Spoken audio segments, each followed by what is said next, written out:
हा सत्संग संत रामपालजी महाराजांचा असून मराठी भाषिक भक्त समाजास सहज समजावे म्हणून हिंदी भाषेतून मराठी भाषेत रूपांतरित करण्यात आलेले आहे.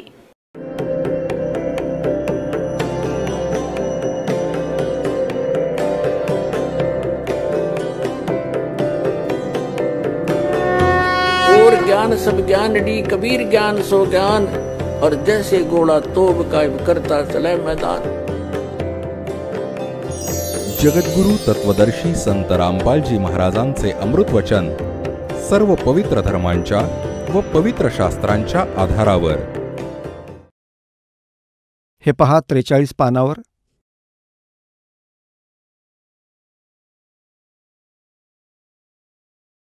इथं लिहिलंय की दिव्य देहधारी मनुष्याने जन्म घेतला आहे.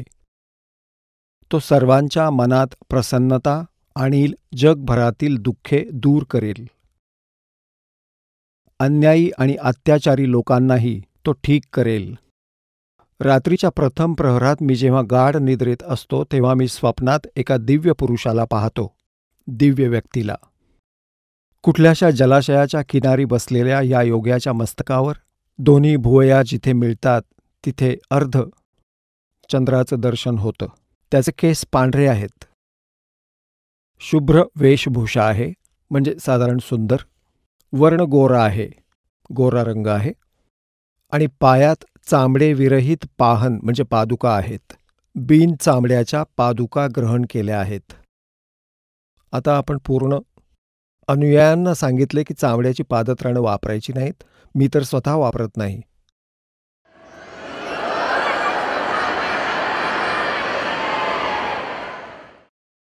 आता पहा याच्या पृष्ठ नंबर 72 वर. कारण आम्हाला याच्याबरोबर सत्संग पण ऐकवायचा आहे आपल्याला. तर ज्या संस्कारांवर आपण बोलत होतो त्यातल्या काही विशेष गोष्टी मी सांगतो. याच्या 72 पानावर पहा. इथं लिहिलंय की इतिहासाच्या अद्वितीय महापुरुषाबद्दल नॉस्ट्रॅडिमसने ही काही संकेत दिले आहेत. त्याच्या मस्तकावर चंद्र असेल, वेशभूषा खूपच साधी असेल, म्हणजे लाल पिवळे कपडे नसणार त्याचे, लंगोट वगैरे घालून फिरणार नाही. 2 विवाह होतील, 2 मुलं होतील, 2 मुली होतील. आता इथे यावर आपल्याला थोडं संस्काराबाबतही सांगतो की जसं इथं लिहिलं आहे नॉस्ट्रॅडिमसने की त्याची 2 मुलं असतील, 2 मुली असतील. दासाची 4 मुलं आहेत, ॲज इट इज. आणि हे जे भविष्यवक्ते असतात ते दार्शनिक असतात. त्यांना जे काही होणार आहे, जे भगवानाने निर्धारित केलेलं आहे ते दिसत असतं. आता निर्धारित करणारा भगवान आहे. तो यामध्ये कमी जास्त करू शकतो वेळ पडल्यास, पण त्याची ती स्वतःची मौज असते. यामध्ये लिहिलंय की त्याचे 2 विवाह होतील. तर पुण्यात्म्यांनो, परमात्म्याने हा संस्कार कापून टाकला दासाचा. 2 विवाहांचा संस्कार होतील. आता होता ते भगवान पाहत आहेत, ते चुकीचं थोडंच असणार आहे. आणि 4 मुलांचा संस्कार होता. ती 4 मुलं जन्मली देखील, पण फक्त जन्म घेऊन चालत नाही. पुढे त्यांचं संगोपन, लग्न हे खूप मोठं कार्य होतं, मोठं ऋण होतं. म्हणून तर पुत्ररूपाने ते माझ्याकडे आले. तर 1988 मध्ये दासाला उपदेश प्राप्त झाला. 1984 मध्ये दासाला इथं नोकरी मिळाली. जर परमात्म्याची कृपा नसती, जर समर्थाची कृपा नसती, तर त्याच्याबरोबरच राहून सर्वांचं घेणं देणं चुकतं केलं असतं. नंतर परमात्म्याने त्यांचं देणं घेणं तर स्वतःच केलं आणि दासाला आपल्या शरण घेतलं. हा दास ज्युनियर इंजिनियर जेईची नोकरी करत होता हरियाणा सिंचन विभागात. आणि असा पण विचार करू नका, कोणाचा भ्रम होऊ नये की तो कोणी मागून खाणारा होता म्हणून. त्याने सोडून दिली त्याची छोटी नोकरी. नाही, रोजीरोटी मस्त मिळत होती. तर सांगण्याचा अर्थ असा की परमेश्वराने दासाला आपल्या शरण घेतलं. एक मोठा मुलगा आणि एका मोठ्या मुलीचा फक्त विवाह केला होता. 2 मुलं शिक्षणच घेत होती. त्याचवेळी दास परमात्म्याच्या चरणी लीन झाले होते नोकरी सोडून. आणि ती मुलं आज इतरांपेक्षा कमी नाही आहेत. म्हणजे मालिकने त्यांना इतरांपेक्षाही इक्विव्हॅलंटही त्यांचं संगोपन करून जी दासाने करायची होती ती भगवानाने केली. माझा संस्कार काटून टाकला. ना महीना मुड़ जा रहा है, तब फिर आप तक कैसे पहुंचा पाता. ह्या अनमोल ज्ञानाला. आणि दुसरा होता विवाहाचा. जर दुसरा विवाह झाला असता तर मी तिथेच अडकलो असतो. तर परमात्म्यानेच ते कॅन्सल केलं. आता जसं काय म्हणतात ना, छोटासा विनोद. एका व्यक्तीचे 2 विवाह लग्न झाली काही कारणानं. मोठ्या पत्नीला काही संतान नव्हतं. तर काही दिवसांनंतर ती आपापसात खूप भांडणं करू लागली. तर या दोघींच्या माहेरच्यांनी इकडे येऊन निर्णय घेतला. काय निर्णय घेतला? यांना वेगवेगळं करा. एकीला वरच्या मजल्यावर, दुसरीला खालच्या. ठीक आहे. आता भांडण सुरू झालं की वरची म्हणते माझ्याकडे कमी येतो, खाली जेवण करतो. मग त्यांचं भांडण मिटवण्यासाठी त्यांच्या माहेरचे परत आले. त्यांनी म्हटलं की आता असं करा, एक दिवस हिच्याकडे जेवण करा आणि एक दिवस वरती जेवण करा. एक दिवस वर, एक दिवस खाली. मग त्याने म्हटलं प्रतिपदेला खाली आणि द्वितीयेला वरती, तृतीयाला खाली आणि चतुर्थीला वरती असं जेवेन. एकदा काय झालं, षष्ठी आणि सप्तमी एकत्र आल्या. आता जसा तो दरवाजात आला, खालचीने त्याचा एक हात पकडला आणि वरचीने दुसरा हात पकडला आणि त्याला खेचून वर घेऊन गेली जिन्यामधून. मग धावत जाऊन तिला त्याला खाली खेचून आणलं आणि म्हणाली की आज सप्तमी आहे. वरची म्हणाली षष्ठी आहे. त्याचे गुडघे फोडून टाकले रिहर्सल करीत करीत. तर पुण्यात्म्यांनो, 2 विवाह झाले असते तर माझे गुडघे असेच फुटले असते. परमात्म्याने दया केली की एकच विवाह झाला. मग काय झालं, कारण की हे 2 विवाह इतके वाईट सांगितले आहेत की एक दिवस त्याच व्यक्तीच्या घरी चोरी झाली. चोराला पकडलं. पंचायत झाली. पंचायतीने सांगितलं की ज्याचं धन होतं त्यानेच सांगावं की काय शिक्षा द्यावी. आणि त्याचे 2 विवाह झाले होते त्यामुळे तो दुःखी होता. तो म्हणाला याची 2 लग्न करा आणि षष्ठी सप्तमी एकत्र होतील तेव्हा बघतो याला. तर या षष्ठी सप्तमीच्या चक्करमध्ये मालिकने हा संस्कार दासचा बदलून टाकला.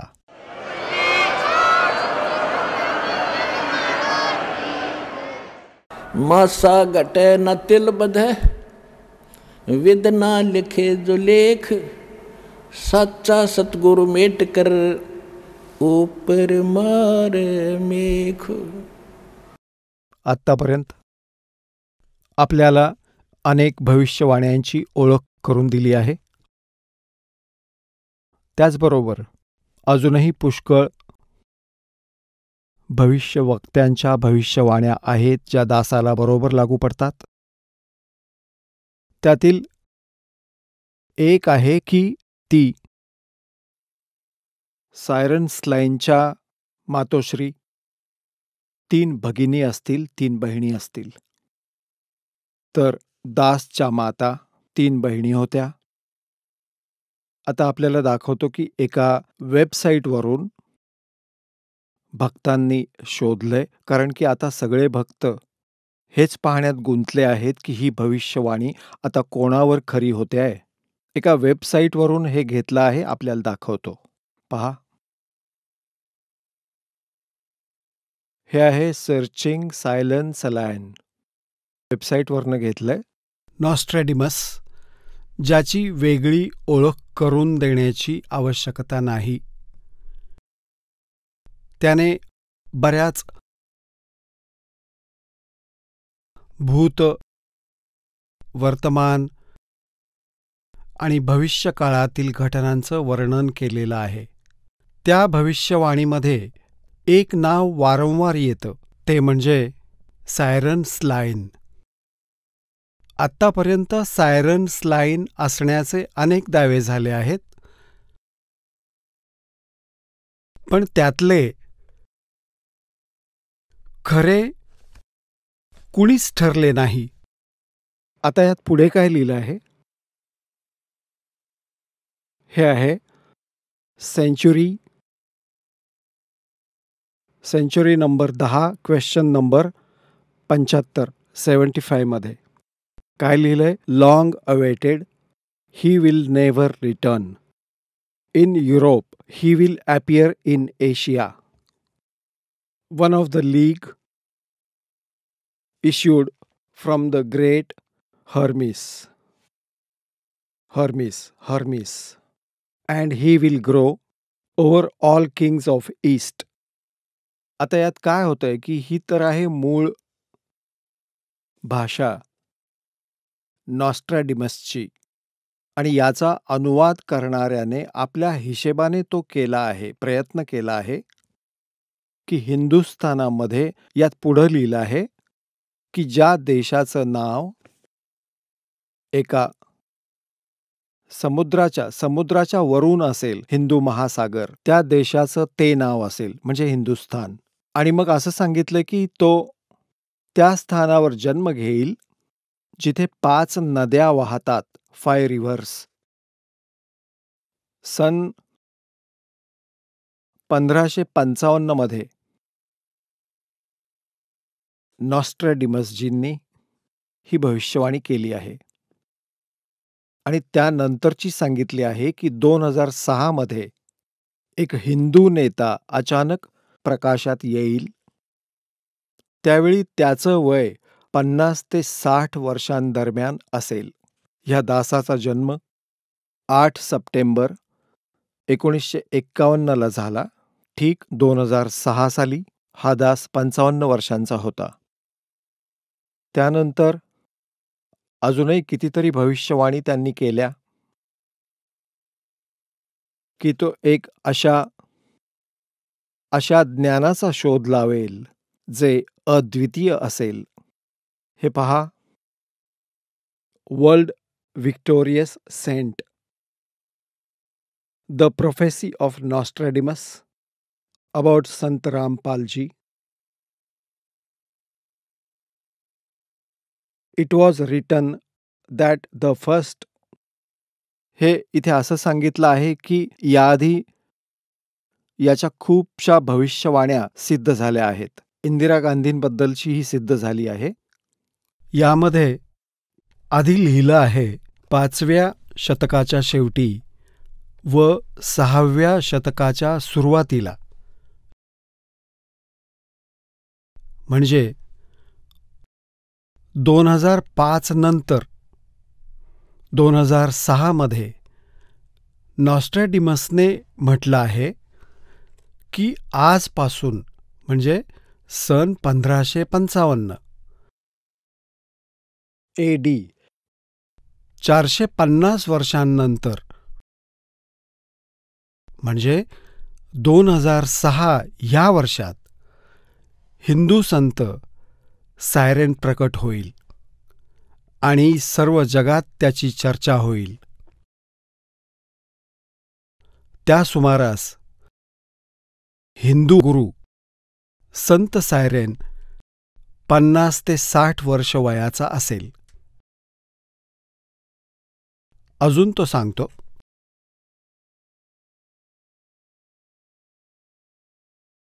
तो सर्वांना समान नियम व शिस्तीचे पालनपण करण्यास भाग पाडेल आणि त्यांना सत्याच्या मार्गावर घेऊन जाईल. मी नॉस्ट्रॅडिमस एक गोष्ट निर्विवाद सांगतो की सायरेन म्हणजेच धर्मगुरू नवीन ज्ञानाचा शोध लावेल. तो ख्रिश्चन नसेल. ख्रिश्चन असू शकत नाही, म्हणजे तो ख्रिश्चन नक्कीच नसेल. ना तो मुस्लिम असेल. तो ज्यू देखील नसेल. तो नक्कीच हिंदू असेल. आधीच्या धर्मगुरूंपेक्षा तो श्रेष्ठ असेल. आणि तो अजिंक्य असेल. नॉस्ट्रॅडिमसजी यांनी सांगितलं आहे की तो एका अशा ज्ञानाचा शोध लावेल, आध्यात्मिक ज्ञानाचा, जे आजपर्यंत कुठल्याही संत आणि साधूंनी सांगितलेलं नसेल, आणि ते अध्यात्म मार्गांमध्ये पूर्वेकडील सर्व संतांपेक्षा ज्ञानी असेल. आता पहा हे century number 1, century number 1 question number 76 मध्ये. That the three sisters will have the name for destiny. त्याचा अनुवाद केला आहे. ही भविष्यवाणी त्याच्या कुटुंबाबद्दल वर्णन करणारी आहे. सायरेन स्लाइन यांच्या आई या 3 बहिणी असतील. नॉस्ट्रॅडिमसने चितारलेल्या मूळ जलरंगातील चित्रात त्यांनी 3 बहिणी दाखवल्या आहेत, ज्यांना नशिबाने नाव मिळेल. त्यातील एकीने देवदूताप्रमाणे काळे कपडे परिधान केले आहेत. ती सायरेन स्लाइनची माता आहे. असं म्हणतायत की म्हणजे याचा अर्थ इथे असा आहे की नॉस्ट्रॅडिमसने त्याच वेळी ही चित्र रेखाटली होती आणि यामध्ये काळ्या रंगाचे कपडे घातलेली आणि जिच्यावर एक वेगळी निशाणी केली आहे, ती आहे त्याची आई. यातून हे सिद्ध होतं की त्या सायरस सलायनची म्हणजे त्या धार्मिक नेत्याची, आध्यात्मिक गुरूची आई 3 बहिणी होत्या. ह्या दासाची माता, 3 बहिणी होत्या, 3 भगिनी होत्या. माता अजूनही जिवंत आहेत. 2 बहिणी एक्सपायर झाल्या आहेत. माता जी, क्या शुभ नाम है आप जी का? चंद्र देवी। माता जी, कौन से गांव से हैं आप? दमकन खेड़ी। माता जी, आप कितने भाई बहन हैं? 6 बहन भाई, 3 बहन 3 भाई। माता जी, आपकी जो 3 बहन हैं उनके क्या क्या नाम हैं? बड़ी लक्ष्मी, मेरा नंदरा देवी, उसका है प्यारी। हे पहा, हे आहे सेंचुरी नंबर 6 क्वेश्चन नंबर 27. यामध्ये काय लिहिलं आहे की within the isles of 5 rivers to 1. याचा त्यांनी खाली अनुवाद केलाय. Another sign 5 rivers to 1 is the Punjab state of India where 5 rivers flows and it is named on that. Even century 10 question 75 proves. म्हणजे ते असं म्हणत आहेत इथे की अनुवाद करता म्हणजे गीतेच्या मूळ पाठात जसं लिहिलं आहे ते काही वेगळंच आहे आणि अनुवाद करता जसं काही त्याची स्वतःची बुद्धी जेवढी काम करते तेवढंच सांगतो. आता यामध्ये त्याने असं म्हटलं आहे, नॉस्ट्रॅडिमसने, आपण वाचलं होतं की सन 2006 मध्ये तो सायरन सलाइन. तर सायरन सलाइन याचा अर्थ काय होतो त्यांनी सांगितले की सायरन म्हणजे पूर्ण विश्वाचा आणि सलाइनचा अर्थ लिहिला आहे यात की एक चंद्राची देवता. ग्रीक भाषेमधला शब्द आहे हा सलाइन. म्हणजे एक सुंदर प्रकाश, शीतल प्रकाश याची देवता, म्हणजे सर्वांना चांगलं ज्ञान, बंधुभाव वाढवणारा, यथार्थ ज्ञान देणारा देवता म्हणजे महापुरुष. त्याच्याविषयी सलाइन शब्दाचा हा अर्थ सांगितला आहे. आता यात काय लिहिलं आहे? सन 2006 मध्ये त्याचं वय 50 आणि 60च्या दरम्यान असेल, म्हणजे 55 वर्षांच्या दरम्यान असेल. पुढे काय लिहिलं आहे पहा. ह्या 5 नद्यांविषयी सांगितलं आहे जिथं 5 नद्या वाहत असतील. हे पहा, सायरन सलाइनची पण यांनी व्याख्या केली आहे, विश्लेषण केलं आहे. सायरेन ही एक संज्ञा आहे जी नॉस्ट्रॅडिमसच्या काळात फ्रान्समध्ये संपूर्ण विश्वाकरता वापरली जात होती आणि स्लाइन हे एका ग्रीक चंद्रदेवतेचं नाव आहे. म्हणजे सलॅना जो शब्द आहे हे एका चंद्रदेवतेबद्दल सांगितलं आहे, म्हणजे एका देवतेबद्दल सांगितलं आहे, म्हणून स्लाइन म्हटलं आहे त्याला. तर सायरन स्लाइन म्हणजे पूर्ण विश्वाला एक विशेष ज्ञान प्रदान करणारा देव, महापुरुष, चांगला आत्मा. गॉडेस म्हणजे चांगला आत्मा. नॉस्ट्रॅडिमसच्या भविष्यवाणीचा यांनी अनुवाद केला आहे या प्रकारे. बघा, पंजाब हा शब्द म्हणजे भारतीय व इराणी भाषेचं संयोजन आहे. पंज म्हणजे 5 आणि अब म्हणजे पाणी, म्हणजेच 5 नद्यांची भूमी. ह्या 5 नद्या म्हणजे चिनाब, झेलम, रावी, बियास आणि सतलज. यांच्या म्हणण्याचा अर्थ असा आहे की ज्या राज्यामध्ये ज्या स्थानावर 5 नद्या वाहत आहेत तिथे त्याचा जन्म होईल. आणि पुण्यात्म्यांनो,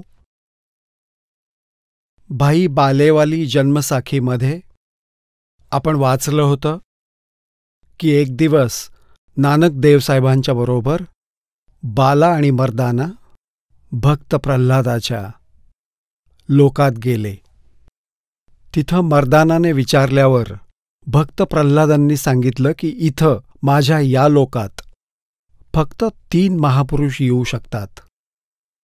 नंबर 1 परमेश्वर कबीरजी, ते आलेलेच आहेत. दुसरे हे नानक देवजी आणि अजून एक येईल. मग ना या आधी कुणी आलेला आहे ना पुढे कुणी येऊ शकेल.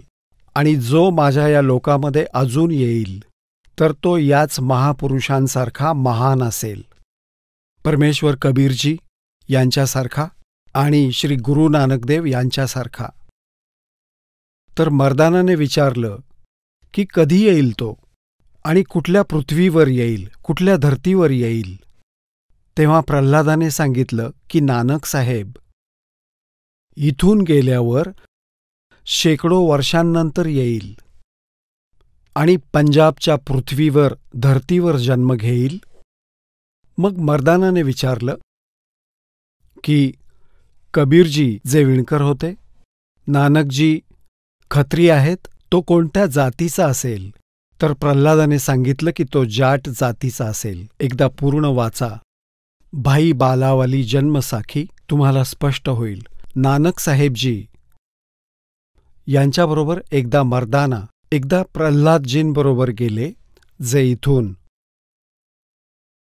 साधारण लाखो किलोमीटर आहे. ही पहा, ही तीच जन्मसाखी आहे भाई बालावाली. ही जन्मसाखी आहे भाई बालावाली. ही आपल्याला आधीही दाखवली होती. आता याच्या तुम्हाला दाखवतो. 272 पानावर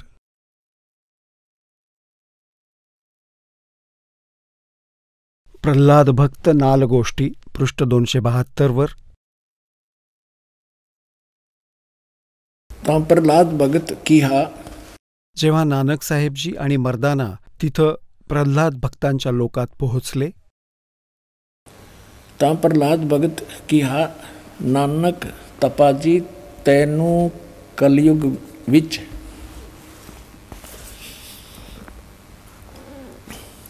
राम जी ने बड़ा भगत कीता है, अतः आपके संजोग, आपकी संगति से बहुतियाँ का उपकार होएगा. तेरी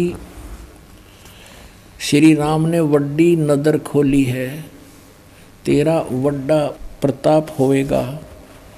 इस कलयुग विच अगे कबीर भगत ऐथे आया है. आता पहा, अज्ञानाने भगवंताला भगत म्हणत आहेत प्रल्हादजी. कबीर भगत इथे आया है इथे आलाय, अते जा आपको करता ने आंदा है. इथे पाठवले. भा मर्दाने आंदा है. ता मर्दाने पूछिया. प्रहलाद भगत ਨੂੰ पूछिया, हे भगत जी ਤੁਸੀਂ ਵੀ ਵੱਡੇ ਭਗਤ ਹੋ ਅਤੇ ਤੁਹਾਡੇ ਪਿੱਛੇ ਵੀ राम जी ने ਵੱਡਾ चरित्र चलत दिखाया है. खूप मोठं म्हणजे नरसिंह रूप धारण केलं होतं. तेरी राम जी ने ਵੱਡੀ नज़र खोली है. भगत जी ਇੱਥੇ ਹੋਰ ਕੋਈ ਵੀ ਪਹੁੰਚਿਆ ਹੈ ਕਿ कबीर ਅਤੇ नानक तपा जी ही पहुंचिया है. ਤਾਂ प्रहलाद भगत बोलिया, भाई नानक तपे पासों पूछ ले. और भी आवसी के ना आवसी, या कोई और आओगा कि नहीं आओगा. कोई तो भगत मर्दान ने किया, जी तुसी वड्डे भगत हो, अगली ते पिछली सब आपनो सतयुग थी, सतयुग तक आदि लेकर मालूम है. ता प्रहलाद भगत ने कहा कि सुन भाई, इस जीहा कोई होएगा ता ऐथे पहुंचेगा. म्हणजे नानकजींसारखा कोणी असेल तर तो इथे येईल. होरस दा ऐथे पहुंचण दा काम नहीं. होर आगे वड्डे वड्डे भगत होए हन ਅਤੇ होणगे पर पहुंचिया कोई नहीं. ਤਾਂ फिर मर्दा ने पूछिया, जी ऊ कद होए सी और किते नेड़े जुग विच होसी, यानी वो कब होसी और को नेड़े तेड़े होगा या नज़दीकी होसी. ਤਾਂ प्रहलाद भगत किया, सुन भाई कलयुग विच होएगा और जद नानक तपा सचखंड जावेगा ता उस तो पीछे. इथे लिहिलंय त्यांनी 100 वर्षांनंतर.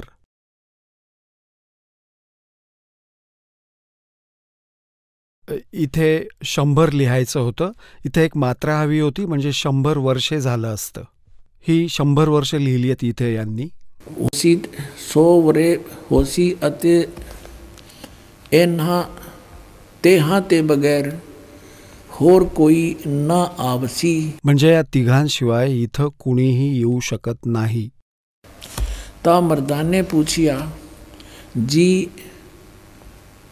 तीन केड़े हन. ता प्रहलाद भगत की, हा भाई आगे कबीर होया है ते हुण नानक तपा हुआ है अते फिर ऊ होसी. ता मर्दाने पूछिया, जी कबीर जुलाहा होया ते नानक खत्री होए अते जी ऊ किस वर्ण होएगा, वो किस वर्ण विच होएगा, म्हणजे कुठल्या जातीतला असेल. ते किस धरती पर होएगा होसी और केड़े शहर ता. प्रहलाद भगत किहा, भाई पंजाब की धरती ते और वर्ण जाट, म्हणजे जाट जातीचा असेल.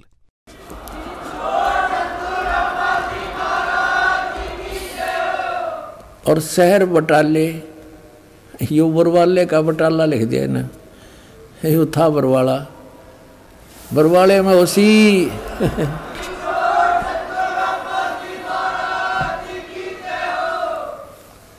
आता यात स्पष्ट केले की हे फक्त तिघेच असतील या पृथ्वीवर. या रहस्याला जाणणारे एकतर भगवान स्वतः आले होते, कबीर परमेश्वर. त्यांना तर कुणी समजू शकलं नाही, ते तर परमात्मा होतेच. मग नानक साहेबजींना त्यांनी हे ज्ञान दिलं. त्यांनी तेव्हा प्रल्हाद भक्तांनी स्पष्ट केलं की इथं कोण कोण येतील, आणि हेही स्पष्ट केलं की तो जाट जातीचा असेल.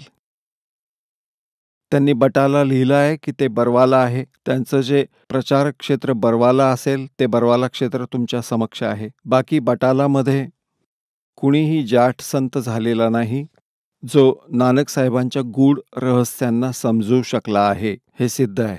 आपल्याला इथं अजून एक गोष्ट लक्षात आणू देऊ इच्छितो की जिथं दासाचा जन्म झाला, माझ्या दासाचा 8 सप्टेंबर 1951 मध्ये, त्यावेळेस हरियाणा आणि पंजाब एकच प्रांत, पंजाब प्रांत होता. म्हणून भक्त प्रल्हादाने आणि नॉस्ट्रॅडिमसजी यांनी हेच म्हणाले आहेत की त्याचा जन्म अशा स्थानावर होईल जिथं 5 नद्या वाहत आहेत. म्हणजे त्याचं नाव असं असेल की 5 नद्यांचा प्रदेश पंजाब.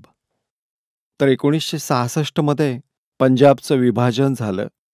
1966 मध्ये 1 नोव्हेंबर 1966 मध्ये हरियाणा प्रांत वेगळा झाला. जिथं दासाचा जन्म झाला तेव्हा हा पंजाब प्रांत होता. यात संभ्रम होऊ देऊ नका.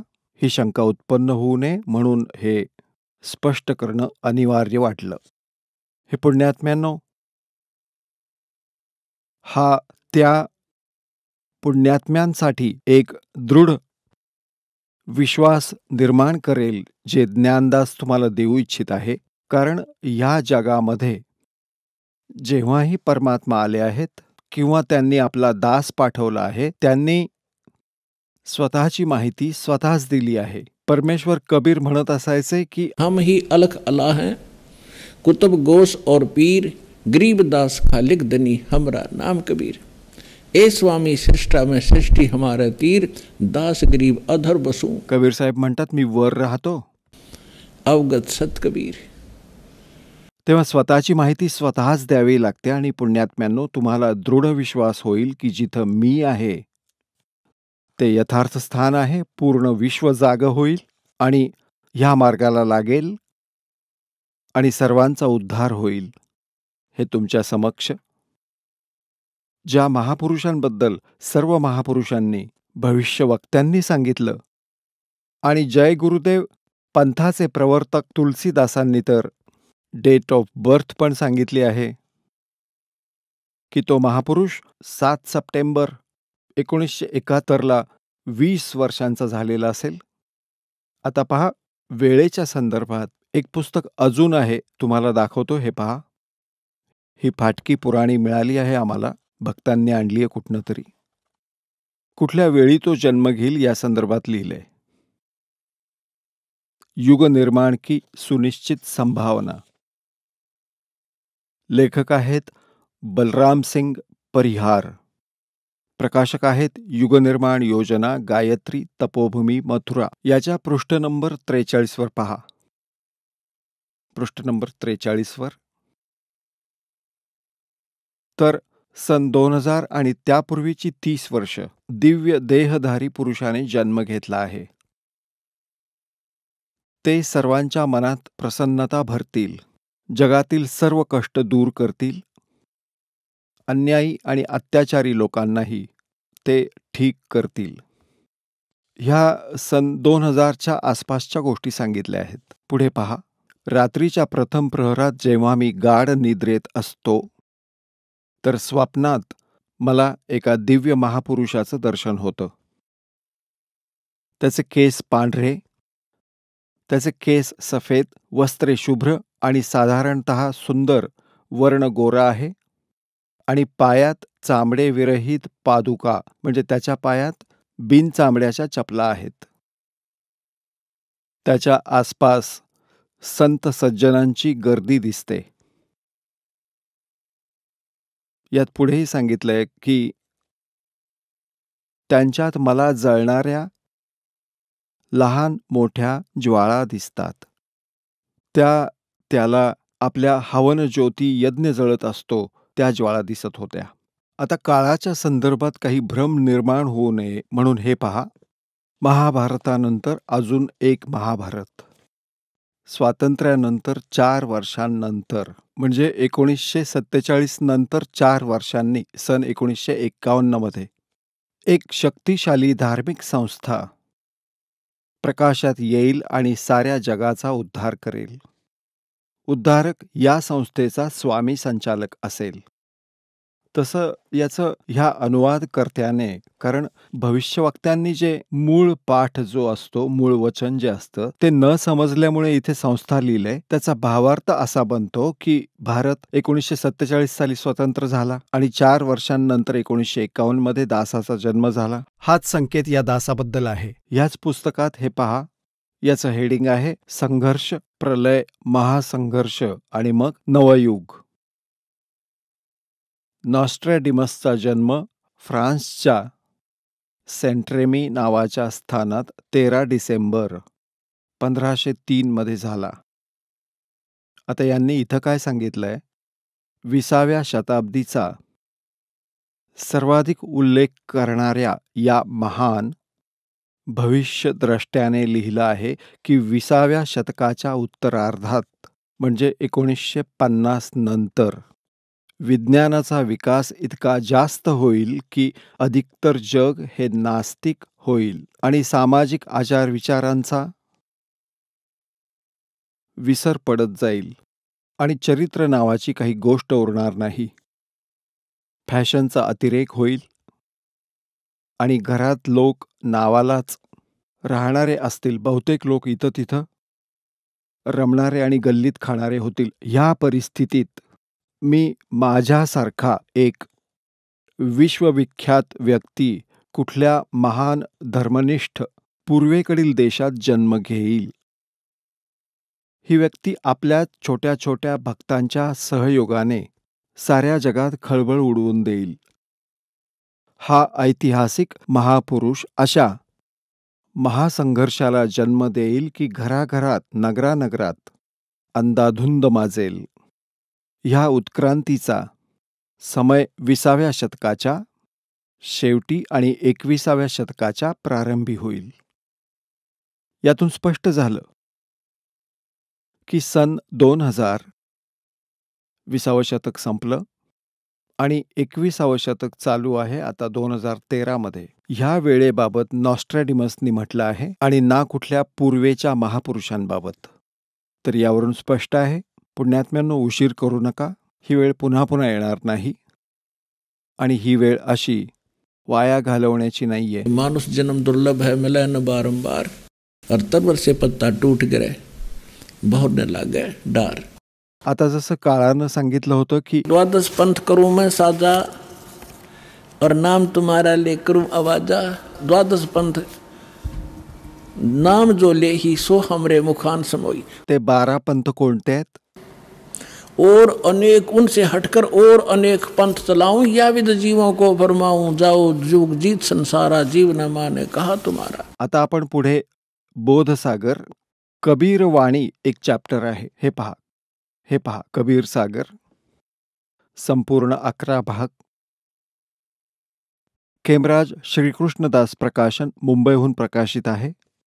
कबीर सागर ज्ञानसागर पहिला खंड, कबीरपंथी भारत पथिक स्वामी युगलानंद बिहारी द्वारा परिष्कृत. मी हे यासाठी दाखवतोय की तुम्ही असा विचार करू नये की मी हुबेहूब दुसरीच प्रत दाखवतोय म्हणून हे प्रमाण दिलेत. आपण पाहू शकता. मुद्रक आणि प्रकाशक आहेत खेमराज श्रीकृष्णदास, अध्यक्ष श्री व्यंकटेश्वर प्रेस, खेमराज श्रीकृष्णदास मार्ग, मुंबई. हा कबीर वाणी एक चॅप्टर आहे.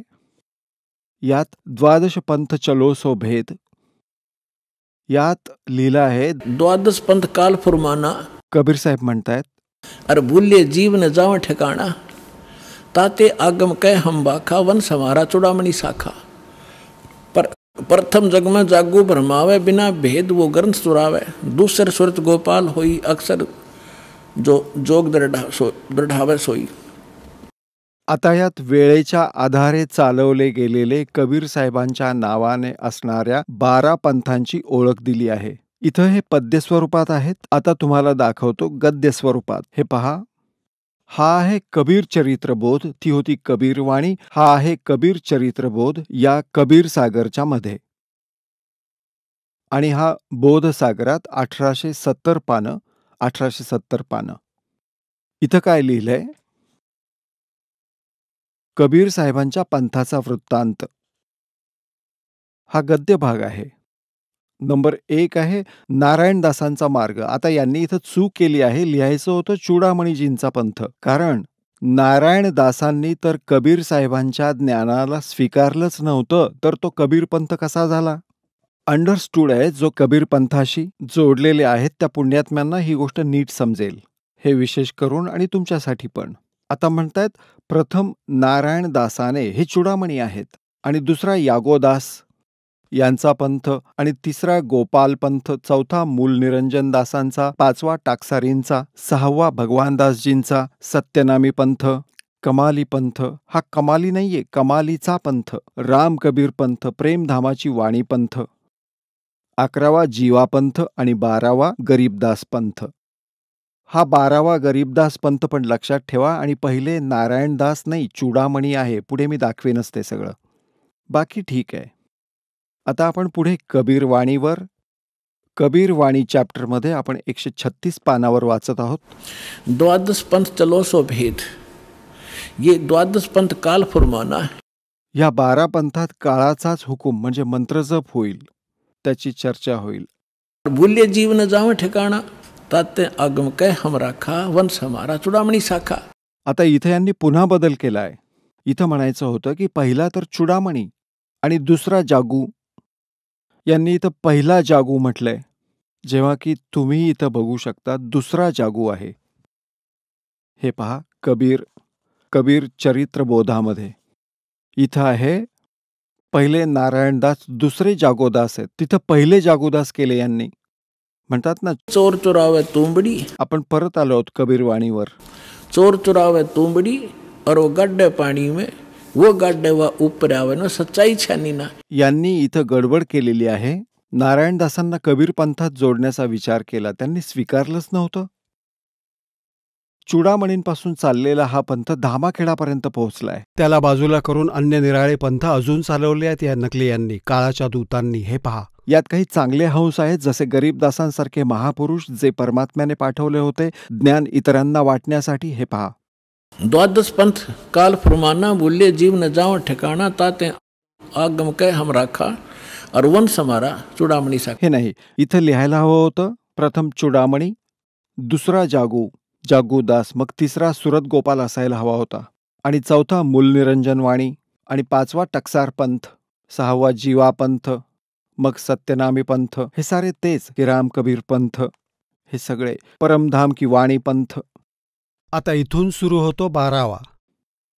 म्हणतायत संवत 1774. चुकून इथं 75 छापलं गेलंय. सोई तादन प्रेम प्रगटे जग सोई. हा 75 नाही 74 आहे. आदरणीय गरीबदासजी, हा 12वा पंथ गरीबदासजींचा. आता आपल्याला माहीतच झालं की गरीबदास पंथ आहे. तर ह्या संत गरीबदासजींचा जन्म गाव चुडाणी, जिल्हा जज्जर, हरियाणा यामध्ये. त्यांचा जन्म संवत 1774 मध्ये झाला होता. इथे चुकून 75 छापलं गेलंय. तर इथे म्हटलं आहे की संवत 1774 मध्ये जेव्हा येईल म्हणजे जगात प्रेम प्रकट होईल, म्हणजे तो माझ्या महिम्याची काही भाषा म्हणजे पूर्ण ज्ञान सांगेल. परमात्म्याने सांगितलं होतं की जेव्हा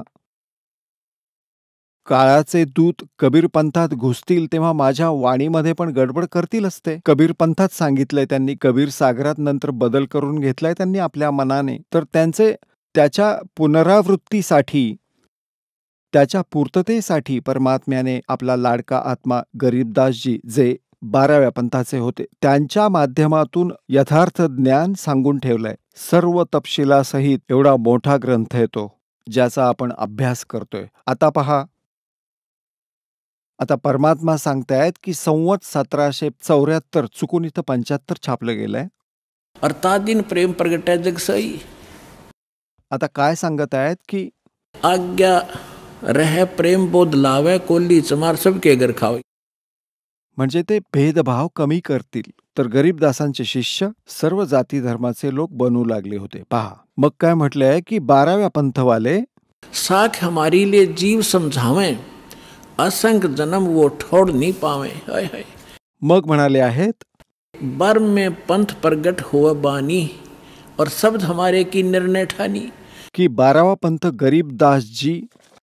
गरीबदास वाले पंथ म्हणजे गरीबदासजींच्या द्वारे माझ्या महिमेची वाणी पुन्हा एकदा प्रकट होईल, पूर्ण तपशिलासहित सांगितली जाईल. आणि आणि ज्यात 12व्या पंथवाले पण असतील गरीबदासजींच्या, इन्क्लुडिंग गरीबदास पंथ, इन्क्लुडिंग ते बाकीचे 11 पंथ, हे सगळे म्हणतायत शब्द हमारे का निर्णय ठानी। माझ्या बोलण्याचा अर्थ लावायला जातील पण अनर्थच करतील, आणि म्हणतायत अस्थिर घर का मर्म नहीं पाओ, ये 12 पंथ हमी को धावे। हे 12च्या 12 पंथ सगळे म्हणतायत आमचं मूळ कबीर साहेब आहेत, नाव जपतात सर्व काळाचे। तर पहा, बर्म में पंथ प्रगट हो बानी और शब्द हमारे का की निर्णय ठानी। आमच्या वाणीचा निर्णय करणार पण नीट करूच शकणार नाहीत तर याचा निर्णय, अस्थिर घर का मर्म न पावे, म्हणजे सतलोकात जाऊ शकत नाहीत। 12 पंथ हमी को धावे, बर्म में पंथ फिर हम ही चल आवे। ओय होय। कबीरदास साहेबांनी म्हटले की गरीबदासवाल्या पंथावर आम्हीच चालत येणार, सर्व पंथ मिटवून एकच पंथ चालू ठेवू। बोलो सतगुरुदेव।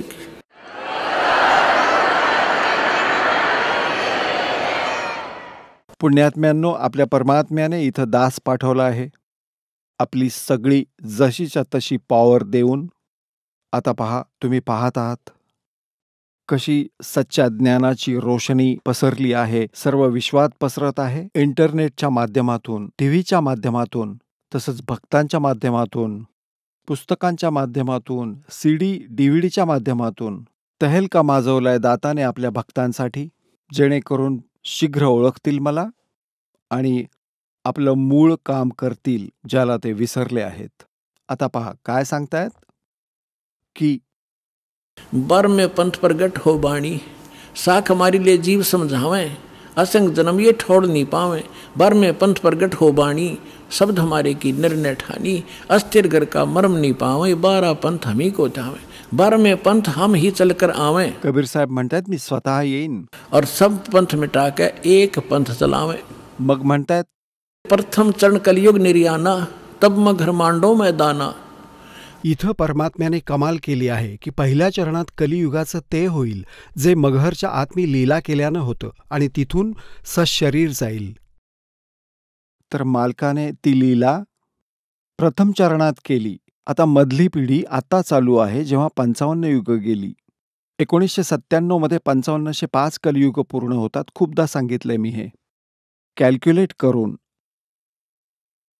आता पुढे काय म्हटलंय की 5505 तब ये वचन मेरा होगा साचा। मग म्हणालेत की धर्मदास मरी लाख दोहाई, ये मूल शब्द बार ना जाई। बाहेर जाऊ नये, मूळ ज्ञान आहे हे। पवित्र ज्ञान तुम जग में भाखो, सांगा, लेकिन मूल ज्ञान तुम गुप्त ही राखो। गोई म्हणजे गुप्त। मूल ज्ञान जो बाहर पढ़ी, बिचली पीढ़ी वंश हंस नितर ही। 33 अरब ज्ञान हम बाखा, और मूल ज्ञान हमने गुप्त ही रखा। मूल ज्ञान तुम तब लग छुपाई, जब लग 12 पंथ मिट जाई। तो पुण्यात्मा ईब मिट गए सारे पंथ, ये सत्कर मान ली। आता पहा, मी अजून एक रहस्य दाखवतो तुम्हाला। कबीर वाणी चालू आहे। इथे 134 पानावर आलो आपण। 136 आणि 37 वाचलं आहे। इथं आहे त्या 13 पंथांची, 13च्या 13ची व्हरायटी लिहिली आहे। त्या 13च्या 13 परमात्म्याचे अंश आहेत। तसे तर परमात्म्याचे सारेच अंश आहेत, भले ते काळानुसार चालतील किंवा फसलेले असतील। ती 12 जी नकली मुलं आली होती ती परमात्म्याचीच होती। पण आता हे काय सांगतायत पहा की यात प्रथम वंश उत्तम, हा चुडामणी आहे। दूसरा ये जागू जुगू है, ये तीसरा अहंकारी प्रचंड, चौथा वंश बेर है, 5वां वंश निंद्रा, 6ठा वंश उदास, 7वां वंश ज्ञान चुतराई। हे सतनामी पंथ आहेत, सारे टकसारी पंथ। 8वें द्वादश पंथ विरोध, 9वां वंश पंथ पूजा, 10वां वंश प्रकाश, 11वां वंश प्रगट पसारा, और 12वें वंश प्रगट हो जिया। 12वा गरीबदासजींचा। आता काय म्हणालेत परमात्मा की 12वा जो वंश येईल गरीबदासजी, त्यांच्याद्वारे माझ्या वाणीचं, माझ्या महिम्याचं काहीतरी थोडंसं उजळल्यासारखं होईल, पूर्ण क्लिअर नाही होणार। आता बघा, 12वें वंश प्रगट हो उजियारा, और 13वां वंश, हे दास तुमच्या समोर बसलेत, मेटे सकल अंधियारा। ओय होय, और एता एती दगा काल की समाई, फिर भी तत् बिंदु की टेक रह जाई। ओय होय होय। तरी ते म्हणतायत की एवढी इतका दगा करेल काल की तरीही माझं तत्वज्ञान शिल्लक राहील, संपवू शकणार नाही तो. आता पुण्यात्म्यांनो, आता निर्णय करूयात तुमच्या समक्ष की आता वर्तमानात किती कलियुग गेलं आहे. पवित्र हिंदू धर्मात ह्या शंकराचार्यांच्या द्वारा रचले गेलेलं पुस्तक एक ऑथेंटिक रेकॉर्ड मानलं जातं. यातूनच आपण स्पष्ट करतो की वर्तमानात किती कलियुग संपलं आहे हे पहा. हे एक पुस्तक आहे, ज्योतिर्मय ज्योतिर्मठ.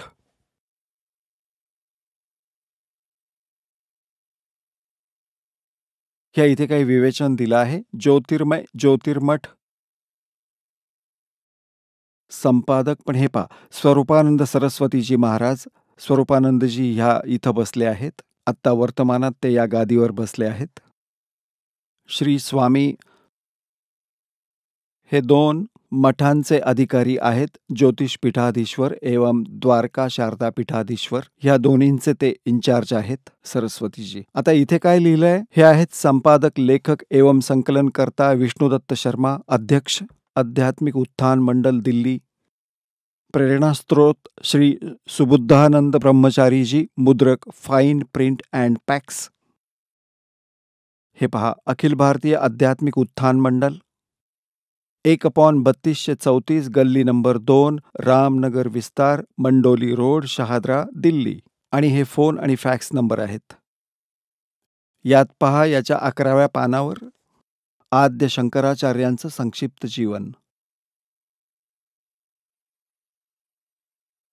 आता ह्याविषयी काय लिहिलं आहे की साधारण 2500 वर्षांपूर्वी श्री शंकराचार्यांचा जन्म चर्मराती अवस्थेच्या युगात केरळ प्रांतात पूर्णा नदीच्या तीरावर कालाडी गावात धर्मनिष्ठ नंबूद्री शैव ब्राह्मण श्री शिवगुरू यांच्या घरी झाला. आता इथे पहा, गुरु परंपरागत मठांच्या अनुसार त्यांचा आविर्भाव, शंकराचार्यांचा जन्म शंकर भगवानांच्या आशीर्वादानं झाला आहे, म्हणून त्यांचं नाव शंकर ठेवलं गेलं. गुरु परंपरागत मठांच्या अनुसार त्यांचा आविर्भाव काल म्हणजे जन्म काळ ईसापूर्व म्हणजे इसवी सन पूर्व 508 वर्षापूर्वी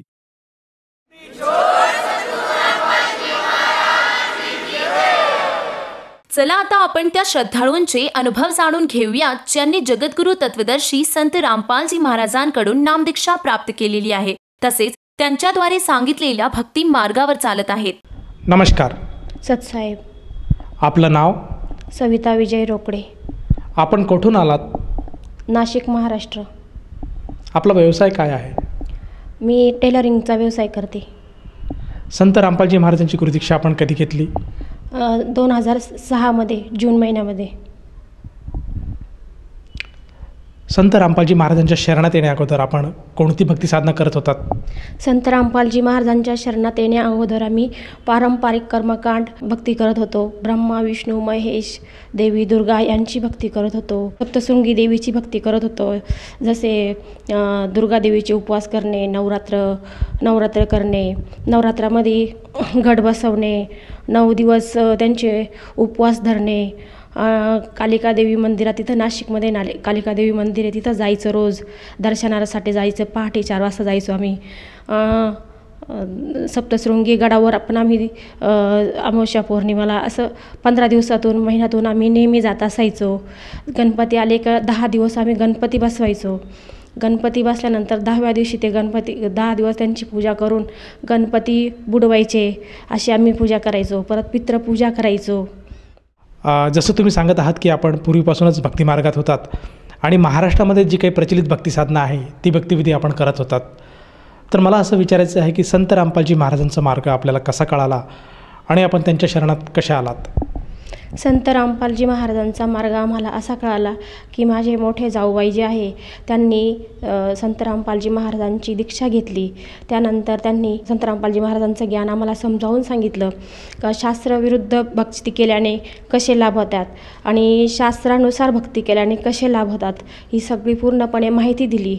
अशी माहिती मिळाल्यानंतर आम्ही संत रामपालजी महाराजांची नामदीक्षा घेतली. संत रामपालजी महाराजांच्या शरणात आल्यानंतर आपल्या जीवनामध्ये काय काय बदल झालेत? संत रामपालजी महाराजांच्या शरणात आल्यानंतर माझे पती जे दारू प्यायचे, सिगारेट, तंबाखू सर्व नशा करायचे, त्या नशेपासून आम्हाला मुक्तता भेटली. त्यांना मुक्तता भेटली आणि त्यांना नशेपासून मुक्तता भेटल्यानंतर आमचं पण जीवन सुखी झालं. संत रामपालजी महाराजांच्या शरणात येऊन हा पहिला लाभ झाला मला. 2007मध्ये माझ्या गर्भपिशवीला मोठी गाठ सांगितली होती. त्यावेळेस आमची परिस्थिती खूप नाजूक असल्यामुळे आम्ही त्या गाठीचं ऑपरेशन करू शकलो नाही. पण संत रामपालजी महाराज यांना प्रार्थना केल्यानंतर महाराजांनी सांगितलं का तुम्ही भक्ती करत राहा, भक्तीने तुमचे दुःख दूर होतील. मग आम्ही भक्ती करत राहिलो.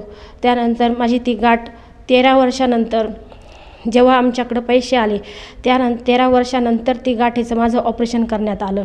तोपर्यंत ती गाठीमुळं मला कुठलाही त्रास झाला नाही. असा हा खूप मोठा लाभ मला संत रामपालजी महाराजांच्या कृपेने मिळाला. आणि अजून एक लाभ असा की माझा छोटा मुलगा 6 वर्षाचा असताना तो सायकल चालवत होता. सायकल चालवत असताना त्याचा खूप मोठा ॲक्सिडेंट झाला. रिक्षावाल्याची रिक्षा पलटी झाली आणि तो माझा छोटा मुलगा तो 5 ते 6 फूट वरती उंच उडून बॉलसारखा खाली डांबरी रस्त्यावर पडला. तरी पण त्याला कुठलंही काही लागलं नाही. आणि जो रिक्षावाला होता त्याचे पूर्ण दात वगैरे पडून गेले. त्याची रिक्षा पण सायकल पण खूप अशी मोडल्यासारखी झाली होती. सगळे आम्ही घाबरून गेलो. पण तो स्वतःच एकटा घरी पळत येऊन सांगितलं का मम्मी माझा ॲक्सिडेंट झाला आहे आणि मला काही लागलं नाही आहे, पण ते रिक्षावाल्या काकांची दात पडून गेले आणि त्यांना दवाखान्यात नेलं आहे, असं तो मला घरी सांगत आला. या व्यतिरिक्त आणखीन काय अनुभव आपल्याला अनुभवायला मिळालेत का? एक वेळेस मी पंचवटीमध्ये नाशिकमध्ये राहत असताना पंचवटीमध्ये गेले होते. तिथं बसचा आणि माझा फक्त 1 फूट अंतरावर राहिल्यामुळं मला बसनी डायरेक्ट उडवून दिलं असतं, ॲक्सिडेंट झाला असता. पण त्या ठिकाणी परमात्माने मला असं खिचून घेतलं मागे की कमसे कम 5 ते 6 फूट मागे ओढला गेलं. मलासुद्धा कळलं नाही की मी कशी मागं गेले आणि कशी वाचले, मलासुद्धा कळलं नाही. हा एक माझ्या जीवनात हा एक अजून माझा स्वतःचा अनुभव आहे. जसं तुम्ही सांगत आहात की संत रामपालजी महाराजांच्या भक्तीमुळे आपल्या जीवनामध्ये बरेचसे बदल बघायला मिळालेत. सर्वप्रथम तर आपले जे मिस्टरांचं जे काही व्यसन होतं ते व्यसन दूर झालं आणि आज आपण सद्भक्ती करत असून सुखी जीवन जगत आहात. तर ह्या आपल्या अनुभवातून आणि आचरणातून सर्वसामान्य जनतेला आपण काय संदेश द्याल? सर्वसामान्य जनतेला मी असा संदेश सांगते की संत रामपालजी महाराजांची भक्ती करून हे अनुभव तर आपल्या जीवनात घडतात, पण आपल्याला नंतर मोक्षप्राप्ती पण मिळते. संत रामपालजी महाराजांची नामदीक्षा घेऊन आणि आपल्या जीवनाचं कल्याण करून घ्यावे. जर कोणी साधकाला संत रामपालजी महाराजांची नामदीक्षा घ्यावीशी वाटत असेल तर तो साधक नामदीक्षा कशी घेऊ शकेल?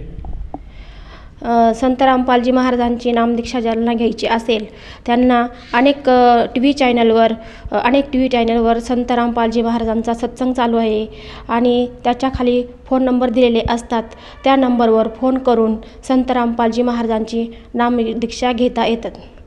आणि प्रत्येक जिल्ह्यामध्ये संत रामपालजी महाराजांचे नामदान केंद्र आहे, तिथे येऊन तुम्ही नामदीक्षा घेऊ शकतात. या नामदीक्षेसाठी किती शुल्क आकारले जातं? या नामदीक्षेसाठी कुठलाही 1 रुपया घेतला जात नाही. नामदीक्षा आणि ज्ञानसुद्धा फ्रीमध्ये मिळते. धन्यवाद सतसाहेब.